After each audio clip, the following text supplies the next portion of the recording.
السلام علیکم۔ ہمارے چینل اردو کرن کہانی میں خوش آمدید۔ تو چلیں آج کا نیا ناول شروع کرتے ہیں۔ یونی کا پورا ہال جہانگیر عالم کی بھاری اور پراسرار آواز سے گونج اٹھا۔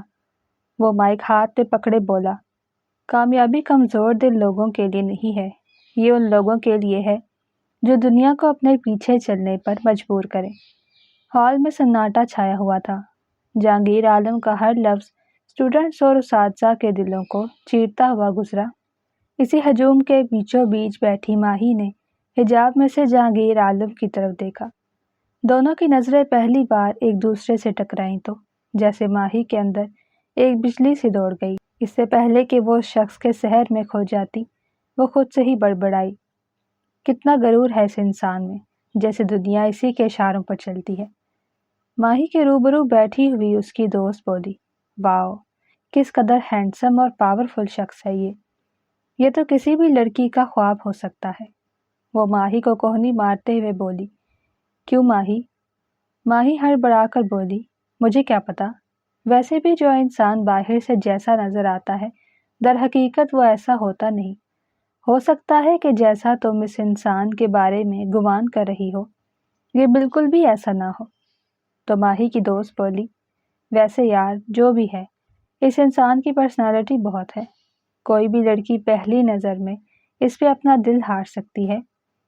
وہ حسرت بھری نظروں سے جہانگیر عالم کی طرف دیکھ رہی تھی۔ نہ جانے کیوں ماہی کو اس انسان سے جلن سی محسوس ہو رہی تھی۔ جہانگیر کی نظریں بار بار ہال کے اس کونے پر جا کر ٹھہرتی جہاں سفید لباس اور نیلے حجاب میں ماہی اپنی ہی دنیا میں مگن سب سے بے پرواہ ہو کر بیٹھی تھی۔ نہ جانے کیوں جہانگیر عالم کا دل اس لڑکی کو دیکھ کر بے قابو ہو رہا تھا۔ وہ حیران تھا کہ اتنی دولت، شہرت اور عزت ہونے کے باوجود اس کا دل ایک عام سی لڑکی نے ہلا کر رکھ دیا۔ تقریر ختم ہونے کے بعد پورا ہال تالیوں سے گونج اٹھا۔ جہانگیر عالم اسٹیج سے نیچے اتر رہا تھا۔ اس کے ارد گرد پروفیسر اور طالبان جمع ہو کر تصویریں لینے لگے اور سوال کرنے لگے، مگر اس بھرے ہجوم میں جہانگیر عالم کی نظر اس کونے میں جا کر ٹھہر جاتی جہاں وہ حجاب لڑکی نوٹ بک پر کچھ لکھنے میں مصروف تھی۔ وہ باقی سب کی طرح نہ ہی تالیاں بجا رہی تھی، نہ ہی تصویریں لے رہی تھی اور نہ ہی متاثر نظر آ رہی تھی۔ چشمے کے پیچھے جہانگیر عالم کی تیز نگاہیں اس پر جا ٹھہری۔ آخر یہ لڑکی ہے کون؟ اس نے خود سے سوال کیا۔ ایسا نہیں تھا کہ جہانگیر کی نظر ہر ایک پر ٹھہرتی، مگر اس لڑکی میں کچھ خاص تھا، کوئی ایسی کشش جو جہانگیر عالم کو اپنی طرف کھینچ رہی تھی۔ جہانگیر کے لبوں پر ہلکی سی مسکراہٹ پھیل گئی، کتنی عجیب ہے نا، اسے میری موجودگی کی کوئی خبر ہی نہیں، نہ اس نے باقیوں کی طرح میری تعریف کی، نہ میری تصویر لینے کے لیے ہجوم میں آگے بڑھی۔ ماہی کی دوست نورین ماہی کا ہاتھ پکڑے بولی، چلو نا ماہی، ہم بھی جاتے ہیں اور ان کے ساتھ ایک تصویر بناتے ہیں۔ ماہی اپنا ہاتھ چھڑواتے ہوئے بولی، مجھے ان کاموں میں کوئی دلچسپی نہیں، تمہیں جانا ہے تو جاؤ۔ ماہی نہیں جانتی تھی کہ دور اسٹیج کے پاس کوئی ماہی کی ان حرکات کو دیکھ رہا ہے۔ اچانک ماہی کی نظریں جہانگیر عالم سے ٹکرائیں تو وہ نظریں چرا گئی۔ وہ نورین سے بولی، یہ وہ انسان ہے جسے سب جھک کر سلام کرتے ہیں اور میں ایسے لوگوں سے فاصلہ رکھنا پسند کرتی ہوں۔ وہ دوبارہ سے اپنی سیٹ سنبھالتے ہوئے بولی، تمہیں جانا ہے تو جاؤ، میں تو نہیں جا رہی۔ واپسی کے لیے جاتے ہوئے جہانگیر عالم اپنے ساتھیوں کے ہمراہ چلتے ہوئے اچانک رک گیا تو سیکرٹری آگے بڑھ کر بولی، سر کیا ہوا؟ جہانگیر عالم آہستہ سے بولا، وہ لڑکی کون ہے؟ کیا تم اس کے بارے میں جانتی ہو؟ تو سیکرٹری اس کونے کی طرف دیکھتے ہوئے بولی، مگر سر وہاں تو کئی لڑکیاں بیٹھی ہیں، آپ کس کی بات کر رہے ہیں؟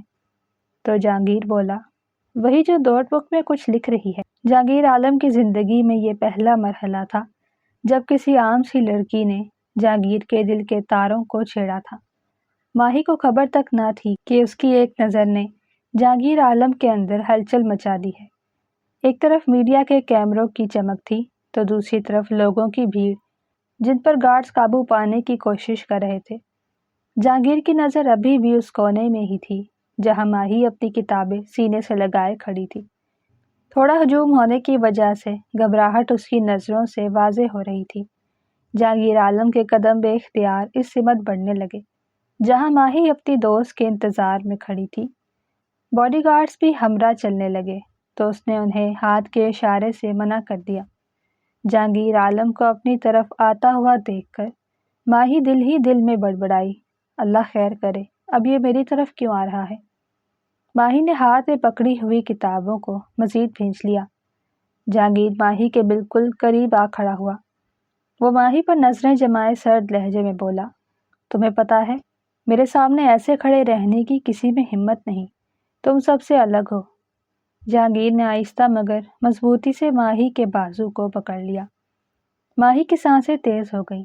اس نے جہانگیر سے اپنے بازو چھڑوانے کی کوشش کی مگر جہانگیر کی فولادی طاقت کے آگے وہ بے بس تھی۔ ہال میں سب کی نظریں ان دونوں پر تھیں۔ ماہی کے اندر ایک طوفان تھا اور ایک ڈر بھی۔ اچانک اس کے دل میں خیال آیا کہ اگر آج میں نے اسے نہیں روکا تو یہ دوبارہ سے پھر میرے راستے میں آئے گا۔ ماہی نے زور سے اپنی آنکھیں بند کر لی اور ایک زوردار تھپڑ جہانگیر عالم کے منہ پر دے مارا۔ ٹھا کی آواز پورے ہال میں گونج اٹھی۔ پورا ہال ساکت رہ گیا۔ سب کی نظریں جہانگیر اور ماہی پر جمی ہوئی تھی۔ جہانگیر کے چہرے پر غصہ اور بے یقینی دونوں نمایاں تھے۔ جہانگیر نے اپنی مٹھی سختی سے بھینچی۔ ماہی کے تھپڑ مارنے پر سب گارڈز آگے بڑھے مگر جہانگیر عالم نے انہیں اشارے سے پیچھے رہنے کا کہا۔ وہ اپنے چشمے کو آنکھوں پر رکھتے ہوئے بولا، سنو، تم میری پہلی نظر کا عشق ہو، تمہاری سادگی نے مجھے تمہارا قائل بنا دیا ہے۔ ماہی غصے سے بولی، اچھے سے جانتی ہوں میں تمہارے جیسے گھٹیا شخص کو۔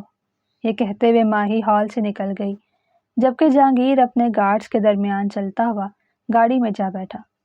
گاڑی کے شیشے کے پار یونی کی بلڈنگ تیزی سے پیچھے چھوٹ رہی تھی مگر جہانگیر عالم کے دل و دماغ میں بار بار چل رہا تھا وہ لمحہ جب جذبات میں آ کر ماہی نے جہانگیر کو تھپڑ مارا۔ اس کے لبوں پر ایک سرد مسکراہٹ پھیل گئی۔ کتنی نادان ہے نا وہ لڑکی، اتنی چھوٹی سی، اور جرت دیکھو، آج تک کبھی ایسا نہیں ہوا کہ کسی نے جہانگیر عالم کی آنکھوں میں آنکھیں ڈال کر بات کی ہو۔ اس نے آنکھیں موند کر سیٹ سے ٹیک لگا لی۔ اس کے دل میں کہیں کوئی خلش تھی۔ کیسی لڑکی ہے وہ، لڑتی بھی ہے اور ڈرتی بھی ہے، کمزور ہے مگر چوٹ دینے کی ہمت رکھتی ہے۔ جہانگیر عالم نے اپنی انگلیوں کو مٹھی کی صورت میں بھینچ لیا۔ اس کے باڈی گارڈ نے آہستہ سے کہا، سر، آج بھی وہ لوگ آپ کی پریزنٹیشن کو سراہ رہے تھے، اسٹوڈنٹس تو آپ کے دیوانے ہو رہے تھے۔ جہانگیر عالم دھیرے سے مسکرایا، مگر وہ لڑکی، وہ دوسروں کی طرح بالکل بھی نہیں تھی، اور میں یہ بھی اچھے سے جانتا ہوں کہ ایسے لوگ زیادہ دیر میرے آگے نہیں ٹکتے۔ ہاسٹل کے کمرے میں داخل ہوتے ہی ماہی نے اپنی کتابیں ٹیبل پر پٹک دیں اور حجاب اتارتے ہوئے بڑبڑائی، نہ جانے یہ امیر زادہ خود کو سمجھتا کیا ہے کہ جیسے کسی کی اس کی نظر میں کوئی عزت ہی نہ ہو۔ میں نے بھی ایسا ٹھوک کر جواب دیا ہے کہ پوری زندگی یاد رکھے گا اور کبھی پھر کسی لڑکی کا بازو پکڑنے کی جرت نہیں کرے گا۔ ماہی کا پورا وجود کپ کپا رہا تھا۔ رہ رہ کر اسے اپنی ماں کی وہ سب باتیں یاد آنے لگی کہ وہ ماہی کے یونیورسٹی پڑھنے پر راضی نہ تھی۔ انہوں نے ماہی کو شہر جانے سے کتنا روکا تھا مگر ماہی بضد تھی کہ وہ پڑھنے کے لیے شہر جائے گی۔ اس نے جلدی سے الماری کا دروازہ کھولا، موبائل نکال کر نمبر ڈائل کرنے لگی مگر پھر اچانک اس کے ہاتھ رک گئے۔ نہیں، میں اماں بابا کو کچھ نہیں بتاؤں گی، خواہ مخواہ وہ میری وجہ سے ٹینشن میں آ جائیں گے۔ نورین جو ابھی کمرے میں داخل ہوئی تھی ماہی کی ایسی حالت دیکھ کر اس کے قریب آئی اور بولی، یہ آج تم نے یونی میں کیا کیا؟ اتنی بڑی شخصیت جس کے ایک اشارے پر پورا شہر ہل جائے، تم نے اسی پر ہاتھ اٹھا کر اچھا نہیں کیا۔ تمہیں کیا ضرورت تھی یوں سب کے سامنے اسے تھپڑ مارنے کی؟ اب اس کا انجام بھگتنے کے لیے تیار رہو۔ ماہی نورین کا ہاتھ تھامتے ہوئے بولی، یار اب مجھے ڈراؤ تو مت، میں یہ سب نہیں کرنا چاہتی تھی مگر اس نے بھی تو غیر اخلاقی حرکت کی تھی تو میرا تھپڑ مارنا ناجائز نہیں۔ وہ اپنے بستر پر بیٹھتے ہوئے بولی، مجھے ڈر لگ رہا ہے وہ گھٹیا شخص کوئی انتہائی قدم ہی نہ اٹھا لے میرے خلاف۔ نورین اسے دلاسا دیتے ہوئے بولی، اب تم ٹینشن نہ لو،